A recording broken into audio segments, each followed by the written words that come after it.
We got news, big news on this Wednesday afternoon for Hawkeye Nation, Iowa Hawkeye football fans.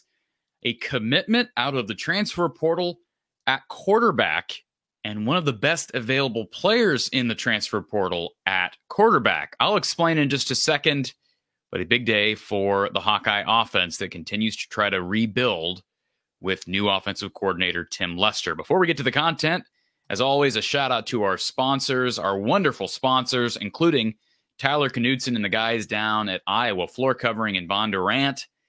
If you have a flooring project coming up or need advice, give them a call, 515-379-7000. They are some of the most helpful people in the industry, and they will help you steer you in the right direction as it relates to your flooring. Maybe you're a contractor, your contracting needs, supply needs. Give them a call, 515-379-7000. You can also visit their website, iowafloorcovering.com. Tile, showers, floors, carpet, whatever the case may be, IFC down in Bondurant. So the news, breaking news on this Wednesday afternoon, former Northwestern quarterback Brendan Sullivan has committed to the Hawkeyes, a.k.a. Sully. The Hawkeyes adding the former Northwestern slinger to the Iowa roster. And I talked about him a couple of days ago. I was told over the weekend that he was in Iowa City. He then took an apparent official visit to Iowa on Tuesday and wasted no time in committing. And once I heard that he was coming back to Iowa City on Tuesday, I think kind of the writing was on the wall, but you never say never. And you also never know what's going to happen with the transfer portal with NIL. It's been a very slim picked quarterback room, or I should say quarterback group, in this post-spring portal window. And of course, this has been one of the biggest needs, probably the biggest need during this period. So the fact that they were able to get a commitment out of Sullivan just a day after his official visit is good news. If you look at his stats, he's played basically 2 years at Northwestern. He's been at Northwestern for 3, came in as a freshman, different offensive coordinator. Keep in mind, their OC from recent years was dismissed this past winter, and the old OC at South Dakota State has now taken over. So possibly that went into his decision to leave Northwestern. But in his 2 years at Northwestern, played in 13 different games, threw for about 69% through the air. Now, some of that was in garbage time, but he did play significant snaps in both of those seasons. In fact, threw for over 1,300 yards, almost 7 yards per attempt, 10 touchdowns, 5 interceptions, a passer rating of 137. Those numbers are a huge breath of fresh air. Now, as we know, stats aren't always going to translate. Cade McNamara is a good example of that. I don't think anybody ever dreamed that Cade McNamara's stats, although they were good, they weren't great. But I don't think anybody expected those stats to translate over to the Iowa offense, in large part because you're headed from all this talent in Ann Arbor to, not a talentless group at Iowa, but a group that had a reputation for some pretty bad offense over recent years. So you knew Cade McNamara wasn't going to produce with those same numbers.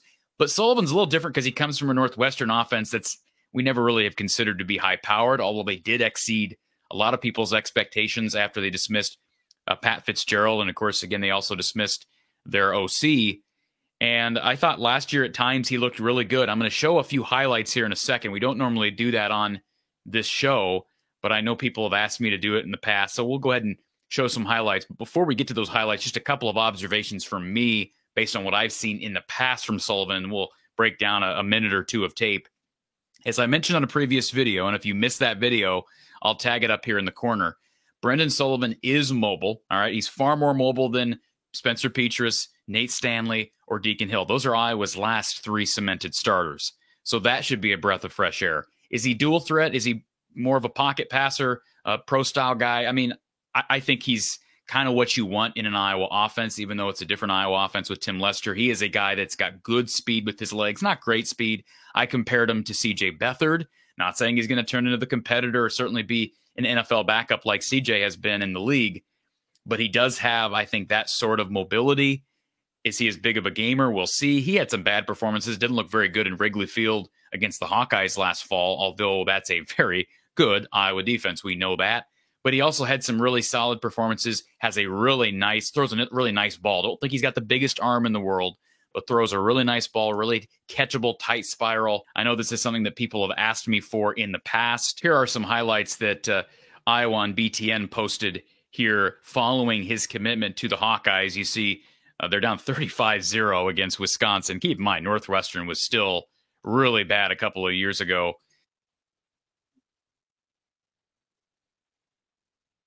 A go route, well placed over the outside shoulder of his receiver.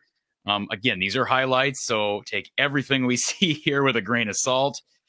You see him with the option there and another deep shot down the field. He's got an open receiver.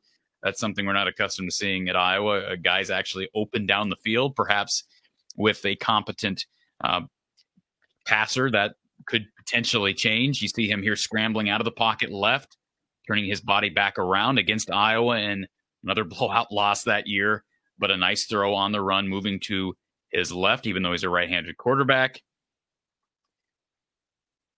And again, you see more option, him rolling out of the pocket, which you're going to see, I think, a lot at Iowa, assuming he plays. And there's the speed. He's got good speed as a quarterback. I mean, this is nothing. I mean, what we've seen at Iowa, this just blows everything we've seen at Iowa out of the water as it relates to legs, not in relation to the rest of college football. There's a really nice throw down that left sideline, again, moving left. It's good to see a guy be able to throw going both directions. There you see him stepping up in the pocket, evading pressure, looking back down across the field.